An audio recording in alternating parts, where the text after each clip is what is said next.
میں اکیلا ہی کافی ہوں، مجھ کو کسی کا انتظار نہیں۔ میں اکیلا ہی کافی ہوں، مجھے کسی کا انتظار نہیں۔ آزما کے دیکھ لے تو مجھے گر تجھ کے اعتبار نہیں۔ ناظرین، E T V Bharat Urdu کے پروگرام ایک شاعر میں آپ کا خیر مقدم ہے۔ ایک شاعر پروگرام کے تحت آج ہم گجرات کے مشہور شاعر رسول خان پٹھان سے خصوصی گفتگو کریں گے۔ E T V Bharat Urdu کے پروگرام میں آپ کا بہت بہت استقبال ہے۔ سر، کس طرح سے شاعری کی ابتدا ہوئی، خاص کیسے آپ نے بنیادی تعلیم حاصل کی ہے؟ شکریہ، بڑی مہربانی آپ۔ میں نے یہ ادب سے، انگریزی ادب سے ایم اے پی ایچ ڈی کیا ہوں، مگر اردو میری زبان ہے، اردو میرا دل ہے، اور پشتو میری زبان جو ہے وہ میرا جگر ہے۔ مجھے پہلے سے اردو سے جو لگاؤ تھا اور اردو سے میرا جو تعلق ہے وہ گاؤں سے، بچپن سے ہی میرا اردو سے تعلق ہے۔ مجھے اردو سے چاہت ہے اور اسی لیے میں دھیرے دھیرے اردو میں اپنے لکھتا ہو گیا۔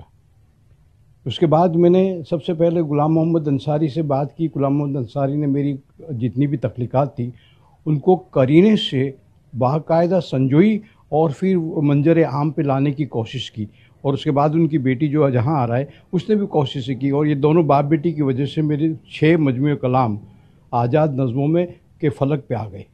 جی، خاص طور سے آپ کا جو تخلص ہے بہت الگ ہے، دوست پرانتیج بھی آپ نے رکھا ہے۔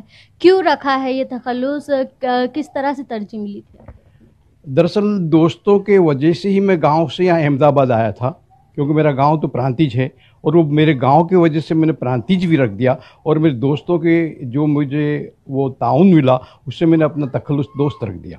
جی، اس کے علاوہ آپ نے بہت سی کتابیں لکھی ہیں۔ کون کون سی کتابیں اب تک منظر عام پر آ چکی ہیں اور کون سی زیر تصنیف ہیں؟ ابھی تک میرے 6 مجموعہ کلام آ چکے ہیں منظر عام پہ۔ وہ غلام بھائی نے یہ سب کام کیا ہے، ان کی لڑکی نے بھی یہ کام کیا ہے۔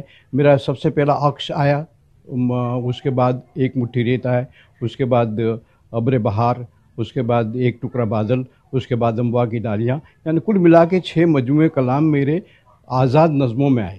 اور ایک میری ناول بھی آ گئی ہے، علی خان، جو مجاہد آزادی ہے، اور میری یہ جو ناول ہے اس پہ تو ایک ڈائریکٹر ہے، اس نے مجھے کہا ہے کہ بھائی خان صاحب یہ ناول مجھے دو، اور میں نے ان ڈائریکٹر کو ناول بھی دی، اور اللہ چاہے گا تو اس پہ کوئی فلم بنائے گا، وہ کہتا تھا انشاءاللہ تعالیٰ۔ اور دوسری بھی کتابیں جو ہے میری منظر عام پہ آنے کی باقی ہے، جو انڈر پریس ہے۔ جی، جس طرح کی آپ نے نظمیں لکھی ہیں، غزلیں لکھی ہیں، اس میں کیا کچھ خصوصیات ہے؟ اور خاص طور سے آپ آزاد نظمیں لکھتے ہیں تو کن کن عنوان پر لکھی گئی ہیں آپ کی نظمیں؟ میری آزاد نظمیں ہیں، مگر میں نے قافیہ اور ردیف کو نبھانے کی کوشش کی ہے۔ سب سے پہلے میری بات یہ ہے، یہ خصوصیات میں شامل ہے کہ آزاد نظموں میں قافیہ ردیف جو ضروری نہیں ہوتا، اس کے باوجود میں نے اس کو نبھانے کی کوشش کی ہے۔ دوسری بات یہ ہے کہ میری تمام تخلیقات میں آپ کو کہیں بھی پست حوصلے کی بات نہیں ملے گی۔ تمام تخلیقات میں آپ کو حالات سے ٹکرانے کا جذبہ ملے گا، خود اعتماد کا جذبہ ملے گا، اور انشاءاللہ تعالیٰ میں نے جو میری تخلیقات لکھی ہے، تخلیقات جو ہے اس میں عوام کی زبان کو، کیونکہ عوام ہی تو میرے امیجیٹ سامعین ہیں، اور یہ جو تو لوکل بھاشا، لوکل الفاظ، لوکل لفظوں کو میں نے لیا ہے۔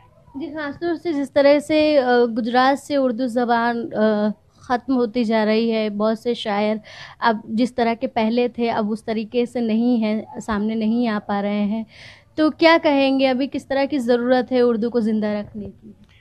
یہ ہر ایک آدمی کو اردو اچھی لگتی ہے کیونکہ اتنی شیرین زبان ہے، مگر وہاں لوگوں تک پہنچنے کا کوئی ذریعہ ملتا نہیں ہے۔ یہ ذریعہ اس لیے نہیں بنتا کہ اس کے لیے مالی تعاون بہت ضروری ہے، اور آج کل میلیں وغیرہ بند ہو گئی ہے۔ جو اردو کے چاہنے والے تھے، اردو بولنے والے تھے، اردو سے تعلق رکھنے والے تھے، وہ زیادہ تر میلوں سے تعلق رکھتے ہیں۔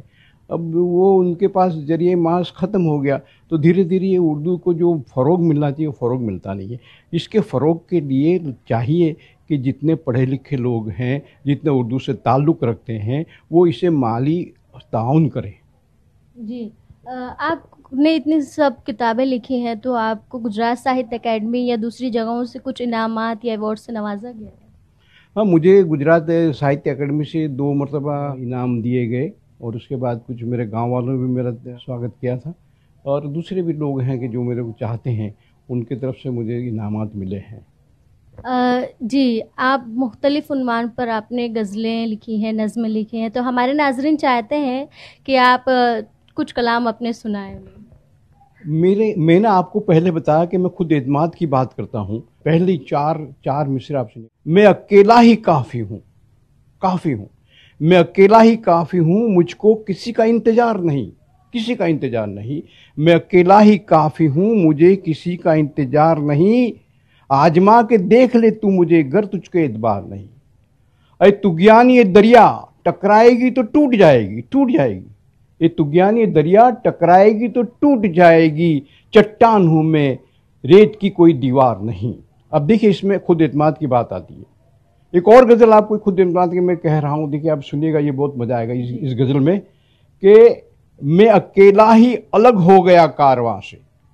وہ تو جو ایک شاعر وہ ہے کہ بھئی میں اکیلا چلا تھا اور کارواں بنتا گیا، مگر میری بات آپ سنیے گا کہ میں اکیلا ہی الگ ہو گیا کارواں سے، میں اکیلا ہی الگ ہو گیا کارواں سے، اب نہ چلوں گا کسی کے قدموں کے نشاں پہ، میں نے خود تراش لی رہ گزر اپنی، ٹکرا کے بارہا حوادث و طوفاں سے، اور میرے اشکوں سے چراغ روشن ہے راہوں میں، ستارے لایا نہیں میں کہ کہاں سے، اور ہو سکے تو انہی پتھروں پر چل کے چلے آؤ، انہی پتھروں پر چل کے چلے آؤ، انہی پتھروں پر چل کے چلے آؤ، پھول لایا نہیں میں گلستاں سے۔ جی، بہت بہت شکریہ۔ ای ٹی وی بھارت کے لیے احمد آباد سے روشن آرام۔